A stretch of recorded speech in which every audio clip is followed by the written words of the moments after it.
Welcome to the live stream. I'm going to give people a quick couple seconds, a quick minute to sign in and join us. Thank you all for coming in tonight. Just going to give people a couple seconds to sign in. Thanks for joining us tonight. If you haven't been here before, welcome. My name is Puanani, and this is Talkin Story with Alumni, where we get to catch up with former ACM students, ACM graduates, and alumni, and see what they're doing now and learn from them on how they got there. Thanks everyone for joining us tonight. Going to give a couple quick seconds for people to sign in. This is your time also. So if you have questions, insights, you can always drop them in the comments, or you can use the Q&A feature on the bottom as well. But we'll be answering them throughout this talk today. And I also want to encourage you guys to suggest people. So if you have an alumni, a former colleague or classmate that you want on this show, let us know. You can tag them in the comments or you can send it to us in a DM. But we want to hear, how all of our alumni are doing and really catch up with all of them. Today I'm excited because we have, I think, this will be our most recent grad. Her name is Zheng. She is a 2022 graduate of the ACM program and formerly a tutor consultant at the Noʻeau Center there on campus. However, she recently pivoted and she's moving on to other opportunities, which we'll talk about today. So if you have questions for her, don't forget to drop them in the comments or in the Q&A feature, and give me 1 second to add her in. I also want to know how it is going. I know it's midterms week. We're mid-semester, and I feel like fall is different because the months just fly by. So if you're a student at ACM right now, tell us how your midterms are going. Which ones are hard? Which ones have been easy for you so far? You want to do a little midterm reflection? Let us know in the comments. While I get Michelle up with us here.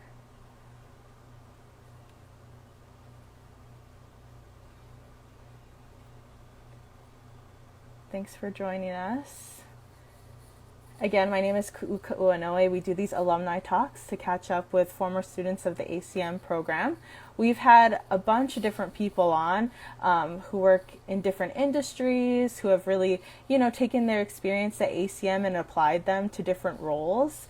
And it's been really fun to catch up, not just for me, to have gone to school with these people, and see where they're at now, but also just to learn from them, I think that there are a lot of different careers and paths that you can take as an ACM student. So it's nice to see, where people end up, and maybe it'll inspire you, to choose a path that you might have not thought of before, or even, one that wasn't on your radar, I know for me personally, I started off actually as an English major at West Oahu, and then I picked up creative media as it was kind of just emerging as the new program. This is also aging me because this also tells you what year I graduated, but ACM was a relatively new program and I picked it up because I wanted to, write for film. Didn't go down that way specifically, but a lot of the skills that I learned, I didn't really have before I joined ACM. Giving me 1 more second to try to add Michelle in. Michelle, if you are watching, you can also, press that little, technically anyone can do this, but if you press that little camera with the plus sign. Oh, there we go.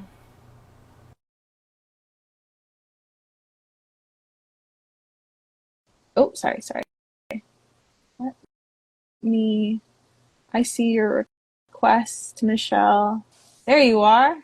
Hey! Hi, I didn't get any notification from your end. So Oh, I've just been watching the stream. it's okay. It's all right. No. And as I was just like spamming you, honestly,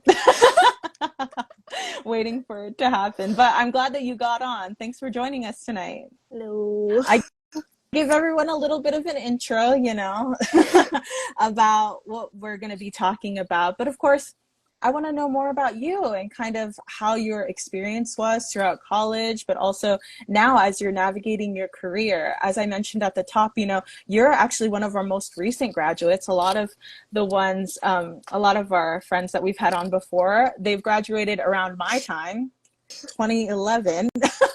Oh, wow. I know. I dated myself already when I said that I joined the program when it was like emerging, and you guys have yeah, anyway.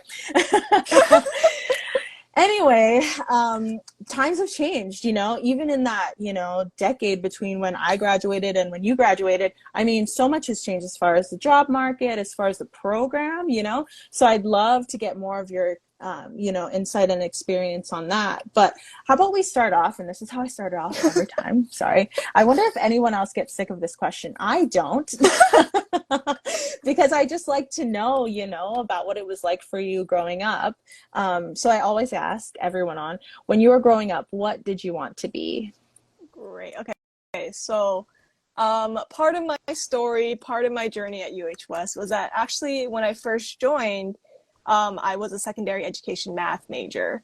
And the reason why I got into that was, I think like in childhood, I knew I wanted to like help people. Teaching, you're always in school, you're surrounded by your teachers who are like really great inspirations. And when, in 2018, when I graduated from high school, if that makes you feel even older. Well, actually, Charlotte just reminded me, I didn't graduate in 2011. I graduated in 2016. Okay. I graduated from high school in 2011. So thank you for giving me that, Charlotte. I'm not that old, but I guess I just only think that I'm old now. Like, it's just stuck in my head that I'm older than everybody, probably. But anyway, what school did you graduate from, by the way? I graduated from Kapolei in 2018. Wait, are you also? Well, not 2018. Obviously, if I haven't made that clear. But wow, a lot of Kapolei grads. Okay, I'm happy about this. So 2018, graduated from Kapolei, and then... Oh, yeah. So because at the time, West Oahu was actually doing an early college program called TLA, which they invited students from Waianae, Kapolei, and Campbell to get early college credits. It was really geared towards education. So I took like education like 100. I did my math 103, my English 100, like all my beginner credits while I was still in high school.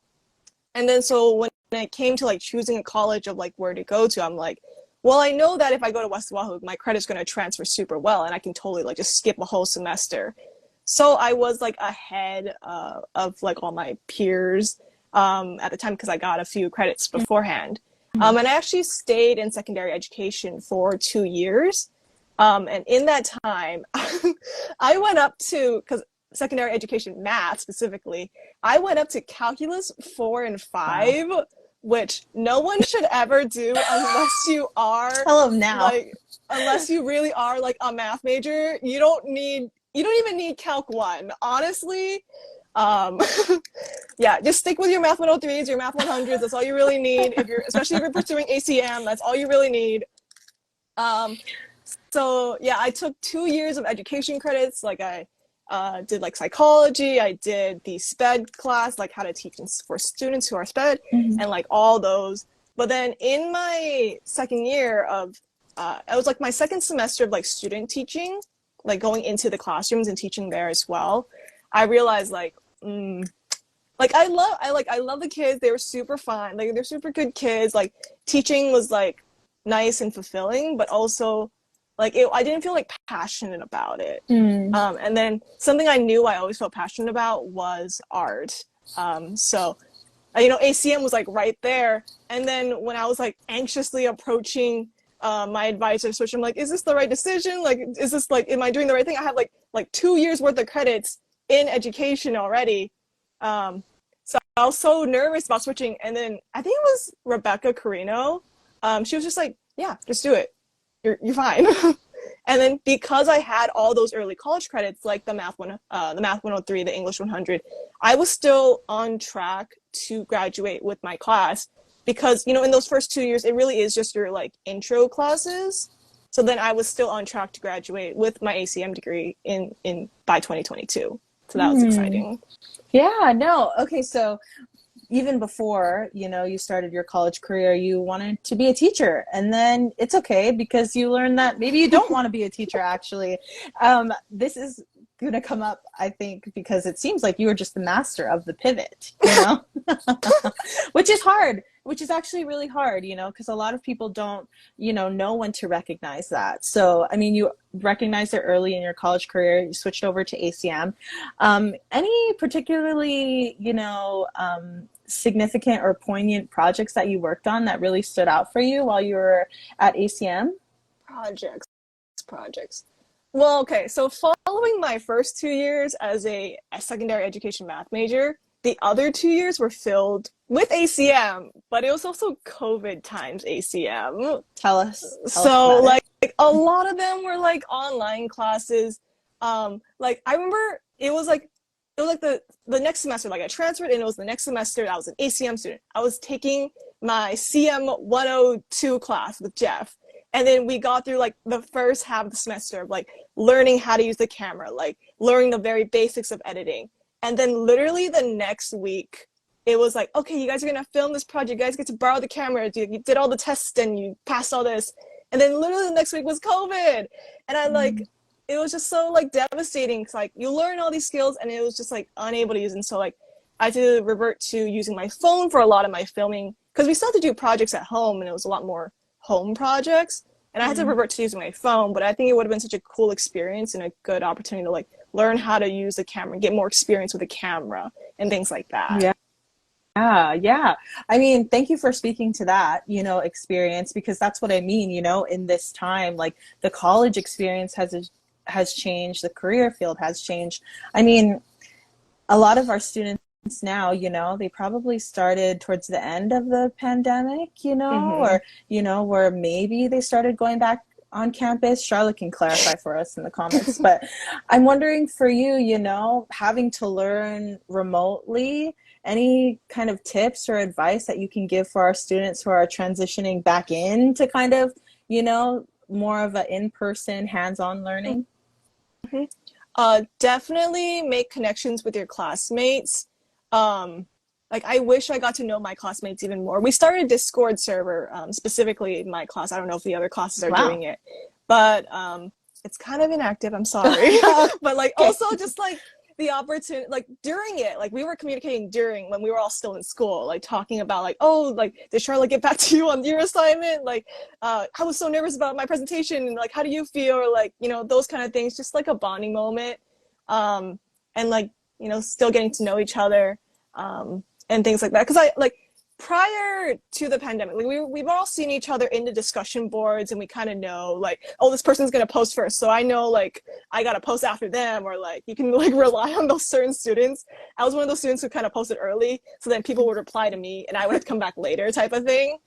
So, you know your classmates like that. And then just kind of like bonding, like, oh my God, your work is so, and you can see their work when you post on La Lima. You can see, how they did it and like, what inspiration they drew their stuff from. And like those discussion boards, even though they're kind of like formulaic in a way, a lot of my comments were genuine, where I was genuine, like really impressed by their work and like I want to see them succeed. And like it was like I was like so impressed, or like I love the color there. It's just like, yeah. Wow. I like what you're saying about like making those connections, not only now, because I mean, now you can, right? You can see your classmates in class or, on campus, and you can make that kind of, effort. Any projects that you worked on that were particularly challenging, not just because of, COVID and those kinds of restrictions, but, just like creatively, or something that, really pushed you outside of your, comfort as far as a creatively? So I don't know if this is a question later on, but definitely my senior project, which was an animation. And like at this point I took 2 motion graphic classes to learn how to use After Effects, but I knew a lot of the drawing, a lot of the animation would be on my back. I did an animated storybook for Auntie Puanani Burgess's Building a Beloved Community. And the reason why I did it was because like in my early days in West Oahu, they do these stories, get to know freshmen, feel connected to the community kind of events. And like those stories genuinely did help me feel connected to the community. And then I remember it was like a freshman orientation, like one of those things, and they told the story. And then like later on when I became a Noʻeau tutor, they also told the story again, and it like I could see the images in my mind of like, oh, Auntie Pua did this, and then the boy did this, and I'm like, I want to bring this to life. So then when it came to my senior project and deciding what to do, I was like, why don't I just do it and try to do it? So I like connected to various people on site who knew Auntie Puanani Burgess, and then they connected me with her. And like, funny thing you mentioned about pivoting, because I did like an initial interview with her, just kind of like pitched the idea, like, are you okay with me doing this? Here's kind of my plan for it. And she talked about pivoting in her career as well, because she was like studying to become a lawyer for a long period of her time.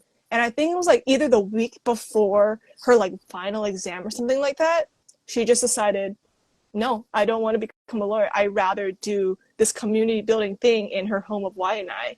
So then that's what she pivoted to, and now she's like a big community leader in the community. Yeah. Yeah.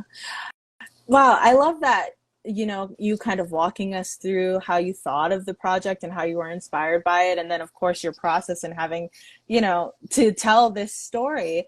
I wonder, any tips or suggestions you can give for our seniors who might be watching, who might have a project due in a couple of weeks or so?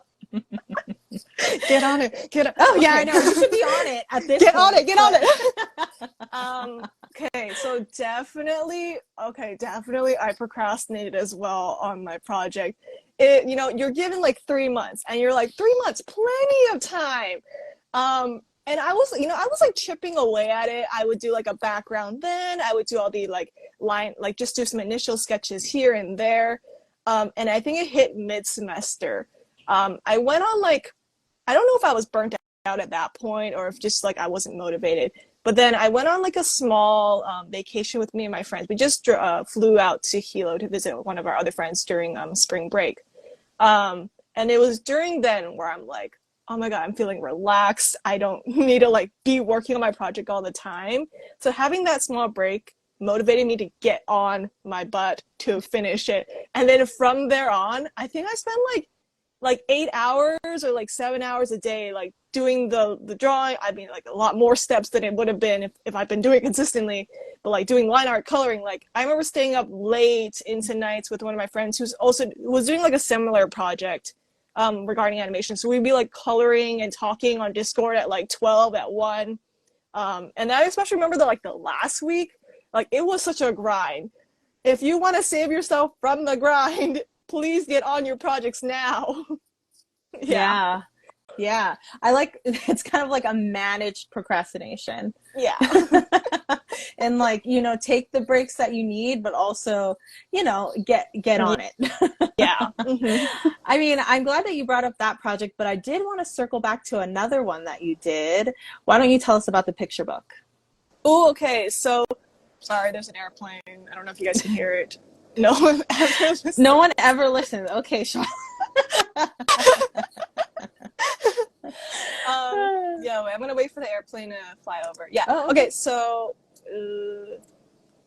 I don't hear anything, cool. But oh, you guys don't? Okay, maybe it's just distracting for me. But okay, so this past summer, I had an opportunity to work with Ayumi Sugimoto, who is a Japanese background artist, and she did a master class at ACM.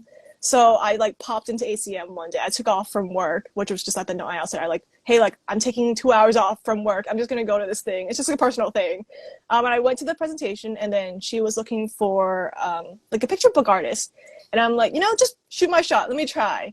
So I scrambled to get her portfolio, which is also just another tip. Maybe keep your works on hand so you don't have to scramble to put your portfolio together.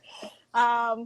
So I didn't get the job, but then she offered a workshop series during the summer to kind of learn from her and then create a picture book at the end. So this past summer, I've been working with her every Tuesday and Thursday for like an hour. So we pitched a story to her and like kind of drew out the stuff, created a script for it. the masterclass is over now, but I still wasn't able to finish my picture book. So I'm working on it now. I'm especially taking the time now that I am moved on from the Noʻeau Center to work on this picture book, which should be published soon. I'm like chipping away at it. Maybe that procrastination will kick in again, but I'm trying to pace myself as well. So I'm not like gonna be burnt out and hating my iPad or hating drawing at the end of it. But just like, like I pace it out. Like if I do a sketch, like a sketch for an hour, as a sketch for an hour, and then like maybe tackle the line art, take a break, tackle the line art after, and just kind of like take it bit by bit, and also be aware of how much time you want or how much time you're working on it, but also like being aware of like, if I'm hungry, you can take a break and eat some food, kind of a thing. You don't need to like push yourself that hard through it.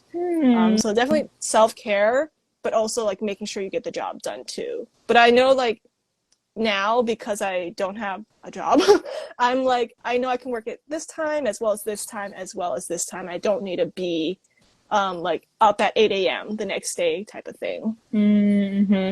I like that several things are coming up as you're sharing more of your experiences, right? It's about, kind of managing your time, pacing yourself, having that kind of discipline to know, okay, because it's discipline to, put yourself in the grind, but it's also discipline to, and, self-awareness to know when to step away, right? So, I mean, it's a balance, I want to just call out Charlotte's comment again, no one listens. It's because you're saying a lot of things that we've spoken about before, but we really, really, really want to make sure that, our students that are watching, they know this, So anyway, circling back to what you said, sometimes it's hard to know when to pull yourself out, and something that I'm noticing, just from all that you're sharing and your insights is that, like, you got to check in with yourself, any resources or, kind of, self-reminders maybe that you do to, really pull yourself out of that and really, check your balance in that way.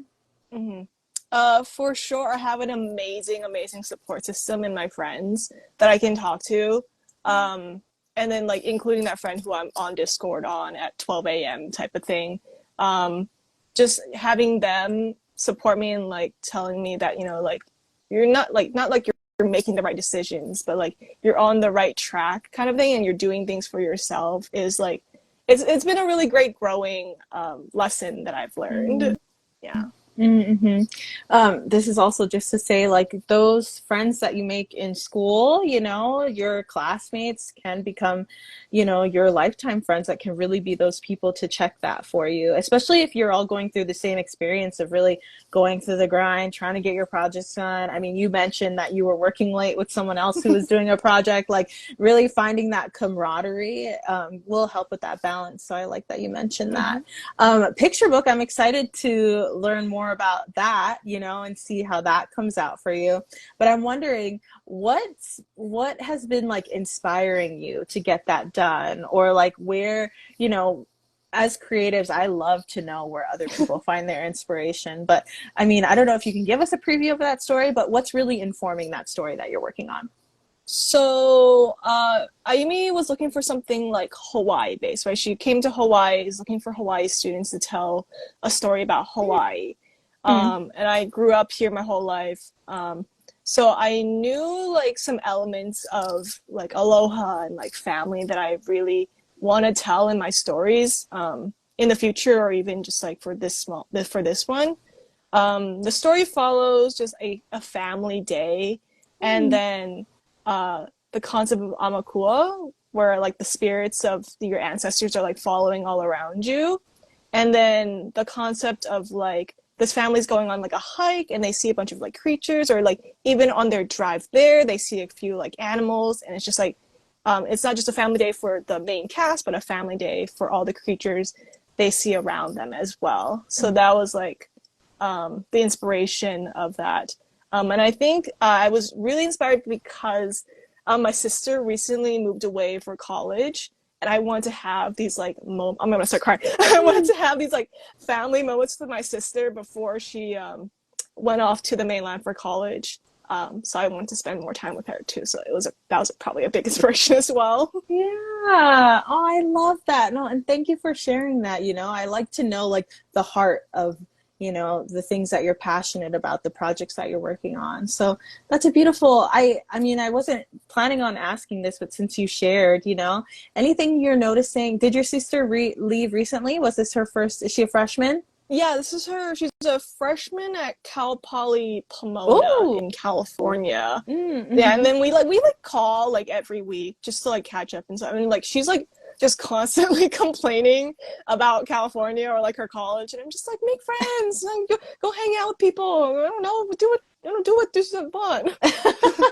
Do what college kids do. Yeah, do what college kids do. No, I mean, I wanted to ask because that's that makes it really personal in that, you know, you literally have your sister who's off to college. Any good pieces of advice you might have given her before she left? Mm-hmm. Biggest one was like make friends, make connections, and then don't be afraid to ask your professors for help or anything. I don't know which professor told me that in my freshman year of just like if you have a question, most likely someone else in the class also has a question. So you can be the person to like stand up, ask a question, and clarify something for your whole class. I think it was one of my math classes, which is probably more applicable for that. Yeah. But like for any class, you know, if you're confused about a concept, like don't be afraid to raise your hand and ask for clarification from either the professor or maybe a classmate that you feel like is knowledgeable about it. Like, you know, there's nothing bad with asking for help. Yeah. Like just do it. Yeah. Yeah. No, I like that, you know, not being afraid to like, you know, ask questions, put yourself out there. I mean, especially for your sister who moved away, you know, and having to build those connections from scratch, you know, not knowing anybody, or I don't know if she does, but you know, those kinds of things. I think it's hard, you know, and I've had former classmates, you know, come on and talk about, you know, how to like kind of break out of your shell a little bit, because I know I know that it's a lot and it can cause a lot of like anxiety depending on like the kind of person that you are. But I mean, especially in creative fields when we kind of have to tap people, you know, and constantly, you know, see and check in with others to work on a big project. I mean, it kind of warrants that. So I wanted to ask you, you know, switching over to more about your career, you worked for about a year, right? Continuing your job, or, you know, as a tutor consultant at Noʻeau. Tell us more about that pivot. Because, yeah. The pivot happened literally a little bit more than a week ago at the end of September. So I've been working at the Noʻeau Center as a tutor consultant. The title doesn't really mean much, but I've just been like helping around the center, kind of stay in my home base of West Oahu in that space. But I've been working there for a year, and I knew because I'm on like 3-month contracts at a time that my contract for that period was going to end at the end of September. And I was thinking about like, do I want to continue for another 3 months and then we'll see what happens there? Or should I just like pursue something like artistic for 3 months and see what happens? And the biggest thing that influenced it was earlier that year, I had recorded a video with Puanani Burgess, and I just hadn't found the time to edit it, to work on it, to even like storyboard it. And then she called me just checking in on it, and I just felt like so bad that I hadn't been working on it because I've been working like 40-hour-a-week shifts. And this was something like I know I want to do, and I'm like, okay, I'm going to get it to her by the end of the year. Like I promised myself that I would do that. So then my contract was going to end at the end of September, and then the end of the year is December. So it's a very similar schedule to a 3-month semester at college. So I'm like, if I did it once before and I've learned a few more tricks up my sleeve since then, I think I can do it in another 3 months to finish this project, especially for Auntie Puo, who's been waiting patiently for a whole year for it.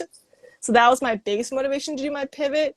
But also I think just that work life of doing like 40 hours a week, just because it was like burning me out just a little bit. So I wanted to take a break as well to kind of relax a little bit and pursue some art as well. Yeah, and focus on the things that you really want to work on, you know, like that's such a privilege, you know? So I wonder for you, what was that decision making like? I mean, I know that you said that you felt really bad, and I just want to clarify, this project is different from your senior project. It's another video. Yeah. Yeah, yeah. It's kind of like a continuation of Oh, it. It's another one of her stories. Yeah. oh, okay. Yeah, so I mean, what went into that decision making? I know you felt some guilt, but what other feelings came up for you when you were like deciding to do that? For me, like even just when I think about it, I would love to work on, other projects and stuff. And I think a lot of people can relate, that push and pull between like, oh, I have to have a job and a career and I have to start establishing myself, but also like there are these things that I really care about and I want to do. What was that decision making like for you? For sure, for sure, for sure. Um, yeah, yeah. There was a big battle for sure because I was Mm. there like, this job is like consistent, it's making good money. I know the workflow in the space. I feel like I'm good at my job, hopefully. uh, if anyone I know Yeah, wants to say otherwise, let me know. please comment below. Yeah. Please comment. So there was definitely a lot of turmoil in deciding to switch off and pursue something more like uncertain and like like you don't know what's gonna happen. But then I had a conversation with my cousin, and my cousin said like, if you are gonna like switch into something, your parents aren't gonna like kick you out for it, kind of a thing. So yeah, and they're right. I did tell my parents that like I'm leaving my job, and all he I told him afterwards. I told him Oh, afterwards I quit. okay. Which is probably not the best idea. You probably tell your parents before you quit Yeah. your job, kind of a thing. But I told my parents afterwards. And my dad just asked, okay, so like, what are you gonna do? Like, you can't just sit on your ass, kind of a thing. Sorry, I swear word. Okay. um, and I said, like, I have two projects that I know I want to work on, and I have a goal that I will finish them before the end of the year, kind of the thing. And even though they don't really grant money per se, I know that they're going to expand my portfolio. It's going to improve my art skills. It's going to, it's going to provide a lot of opportunities that, if I'm working just 40 hours a week at my job, not really building anything outside of it, then I won't be able to do this other pathway that I want to kind of explore and take. And kind of like that idea of like you don't know unless you try, right? Or you miss 100% of the shots you don't take, like that sports, so that good old sports metaphor.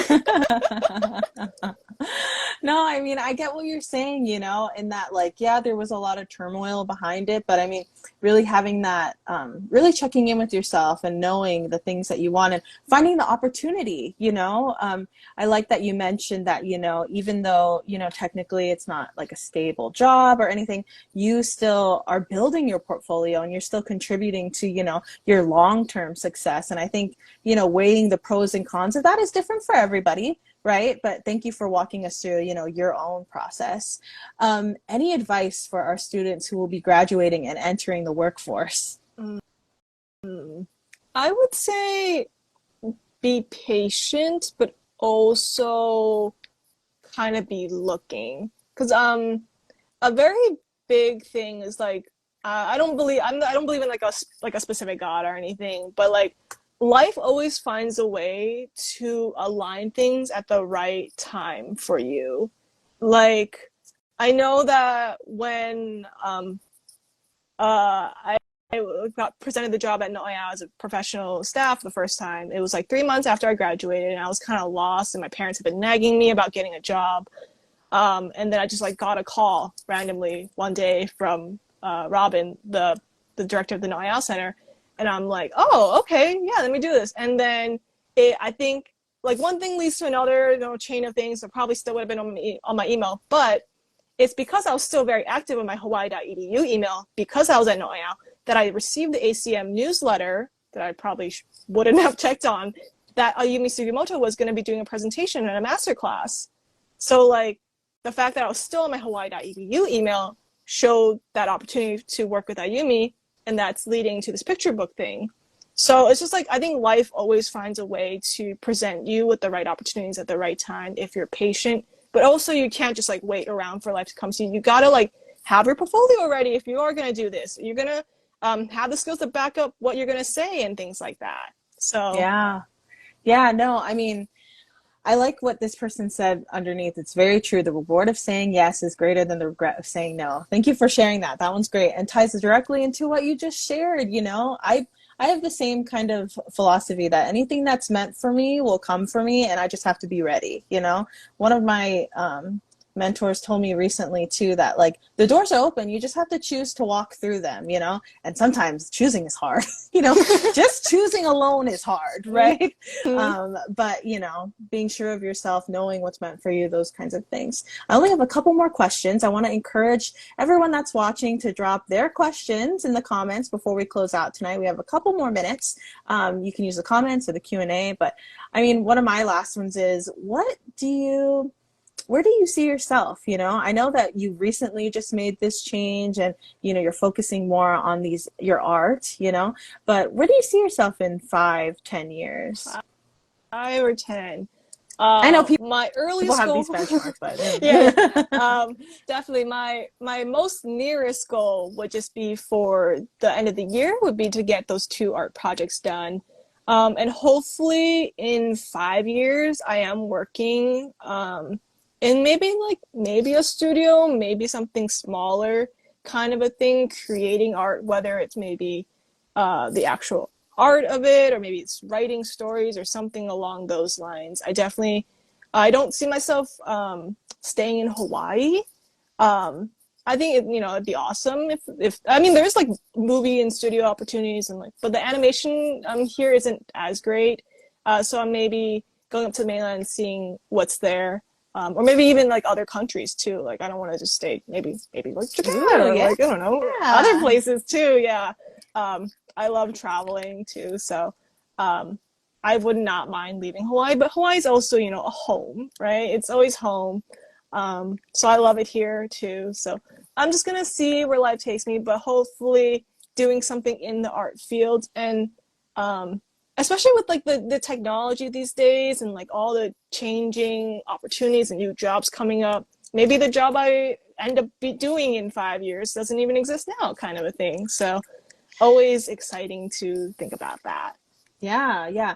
And something that I'm noticing, is just like, there's a lot of creative energy coming for you, but also structure, like you also, while you like are letting life happen, you still have like, these dreams and you're kind of still envisioning these things for you. Charlotte said, Japan, exclamation point.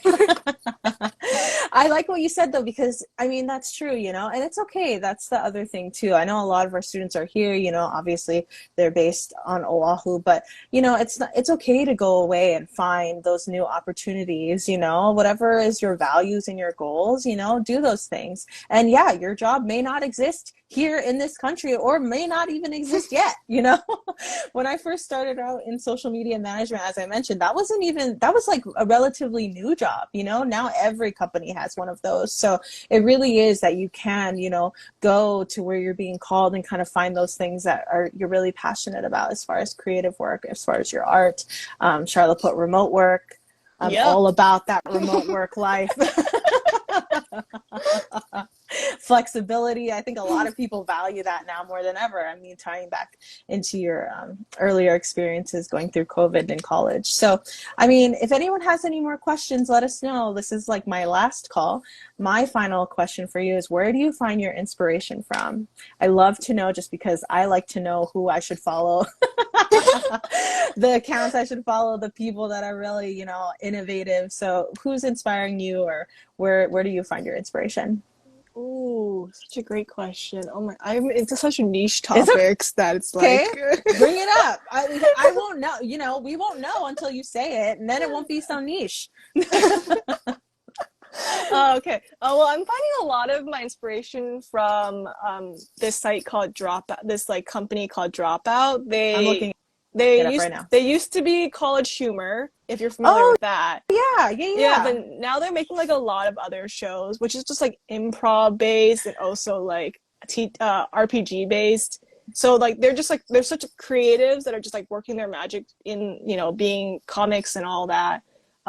So seeing like the way they bounce off each other and their like relationship with that is been really inspirational. Not really specific looking to being in that career, but it's just like seeing people be happy and do Ah, things they love to do is just like really inspiring too. And there's also really entertaining. yeah. Okay, first off, this is another point of aging me. Of course, I know it as college humor. I didn't know they rebranded. Here we No, are again. like they rebranded like officially like this year, so you're Oh, good. okay. So I'm not too okay. Thank you, thank you.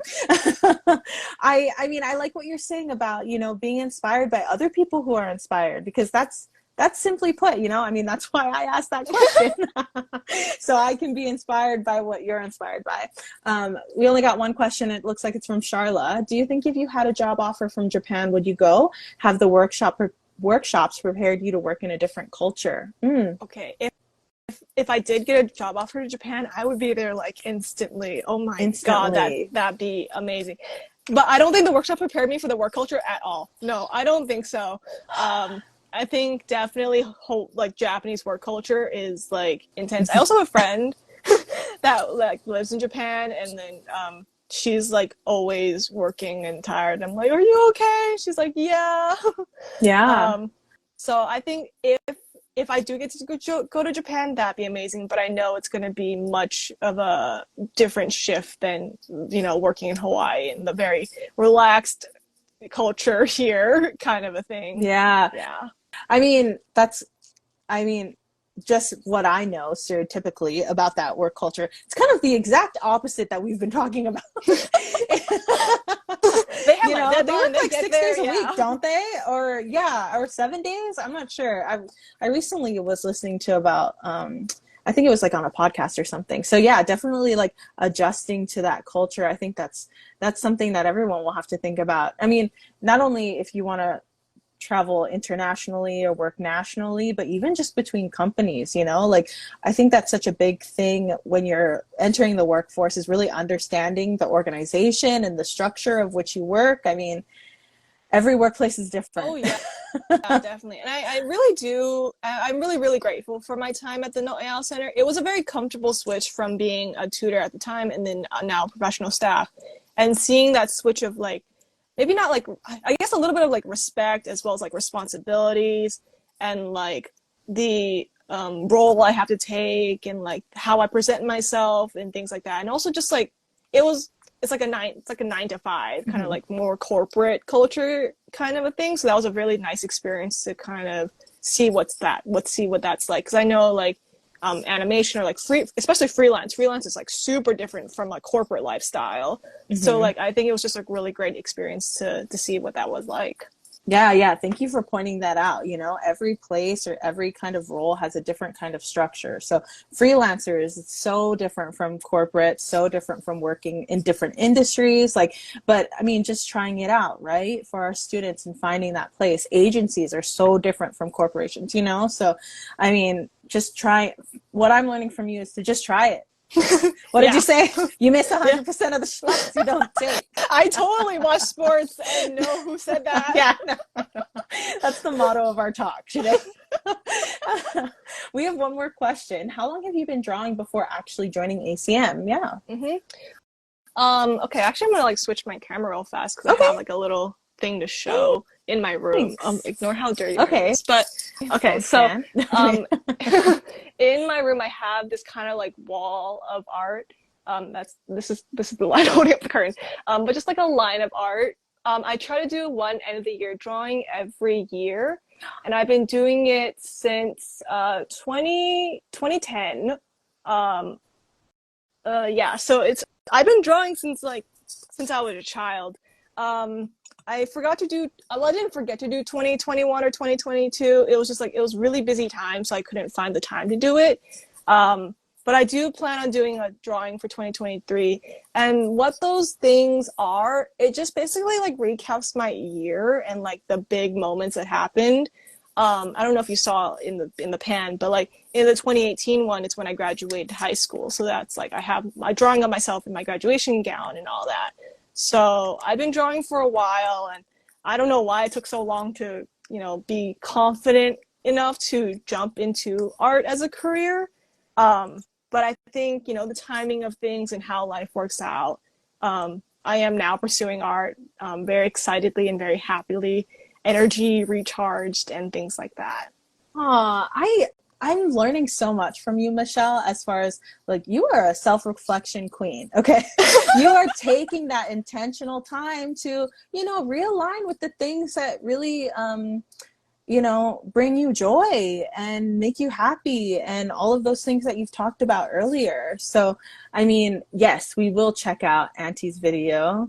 Should we plug where that is? No. Oh yeah, it's on my YouTube channel. Okay.